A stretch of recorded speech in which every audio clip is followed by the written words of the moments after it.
kepengen banget nanti pas bulan puasa pengen bikin nobar Ajak bareng mereka mereka, wisudawannya gitu kan seru banget. Aduh gue memang merinding. Iya.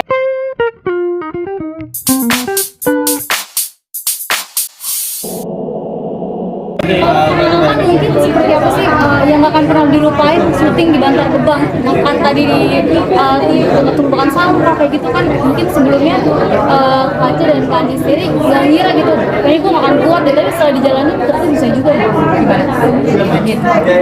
Kalau buat aku sih sebenarnya sebelum ke Bantar Gebang, buat aku pribadi aku tuh memang rutin ya, hampir tiap tahun aku tuh main ke Lapak Pemulung gitu.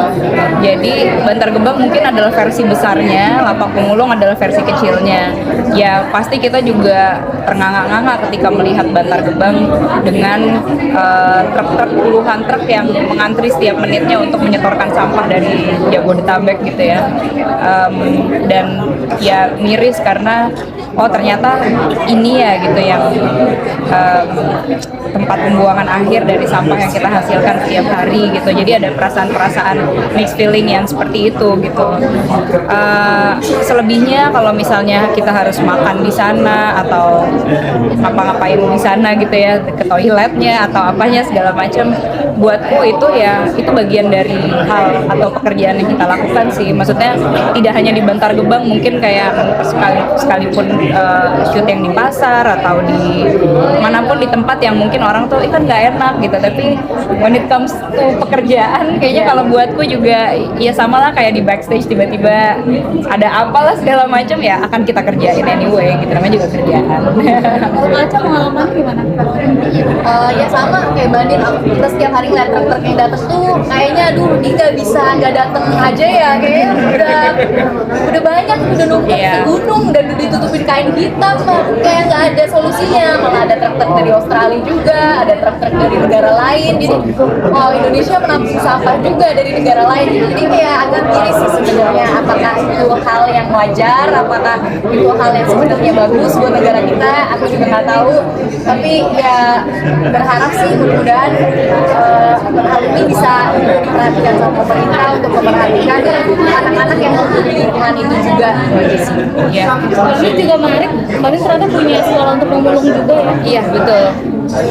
Ya aku nggak tahu sih apakah ini maksudnya apakah ini panggilan kelanjutan dari semuanya gitu ya. Tapi memang ketika Mbak Prita cerita tentang Bantar Gebang, pemulung gitu, itu kebetulan sinergi dengan apa maksudnya kegiatan sosial yang memang dari rutin dari tahun ke tahun tuh aku lakukan gitu.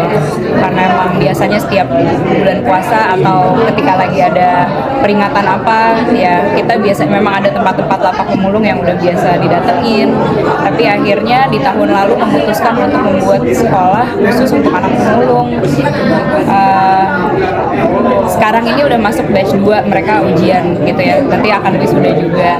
Jadi tadi begitu gue ngeliat tadi gitu ya, kayaknya tuh kepengen banget nanti pas bulan puasa pengen bikin nobar Ajak bareng mereka, wisudawannya gitu kan seru banget. Aduh gue memang merinding. Iya gitu deh pokoknya Mbak. Kenapa sih sampai akhirnya Oke, aku akan cerita sedikit ya. Kalau buatku sebenarnya yang menarik ketika aku tuh datang ke tempat anak-anak pemulung seperti yang tadi Mbak Prita bilang, mereka tuh sebenarnya semuanya bahagia.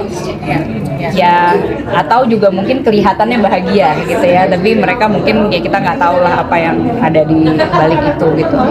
Tapi definitely yang mereka butuh itu sebenarnya adalah kesempatan. Jadi seperti yang tadi kita lihat ya, Agus tuh dapat kesempatan upgrade dari yang tadinya copet jadi kernet traktor. Kemudian si Laras yang tadinya cuma jadi ojek payung karena dia punya talenta gitu, kemudian dia bisa menjadi pelatih paduan suara gitu. Tapi kesempatan itu sebenarnya langka, bukan sesuatu yang kayak datang setiap hari gitu, karena biasanya lingkaran di sekitaran pemulung di situ-situ aja gitu.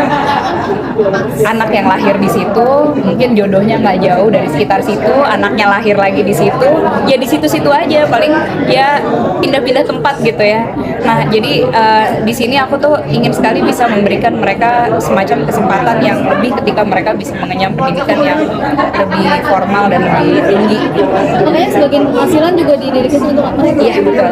Nah kemarin juga sempat ternyata di balik Tiko wisuda ada Kak Andin itu memang Iya betul, jadi ya seperti apa sih kan memang itu mimpi dan cita-cita Kak Andin sejak ya sebenarnya ya seperti yang tadi disampaikan juga gitu ya di dalam, bahwa memang tadi siapa ya, Mas Rio yang bilang ya, bahwa kita tuh hidup buat apa sih kalau nggak memberi manfaat buat orang lain gitu. Intinya itu aja sih, dan kebetulan memang mengenai Pemulung ini kok bisa nyambung sama film ini juga bukan sebuah kebetulan, aku yakin. Kemarin sempat hamil ya saat syuting, dan nggak nostalgia sama anak satu satu. Iya, mungkin dia dengar semua lagunya atau hafal gerakannya atau apa gitu, tapi tadi pas aku nonton sih definitely gini, tapi bener-bener ada di dalam ya gila ya gitu. Pas nyubit-nyubit yang loncat-loncat kayak gini gitu, wah ya ini sih memorable buat aku, dan mungkin akan ajak dia juga nonton kalau nggak rusuh. Harus ajak si anak-anak Iya. karena memang sebuah film Indonesia dengan menu-menu yang benar-benar pilihan filmnya buat anak-anak tuh sekarang very limited gitu ya. Iya. Jadi kalau misalnya film ini sekaligus musikal, ngajarin satu hal tentang bersyukur dan tentang anak-anak pula gitu. Jadi ini memang tontonan yang baik dan semua umur bisa langsung dari bola. tapi ada pengalaman gak sih dari kalian pribadi soal mimpi dan harapan gitu kayak ini nggak bakal pernah terwujud, kayak mereka kan optimis banget itu pasti bisa wujudin, pernah ada cerita gitu nggak sih dan Ini relate aja sama kalian? ya gimana supaya mimpinya terwujud gitu aja sebagai closing ya. Sama. Udah ya.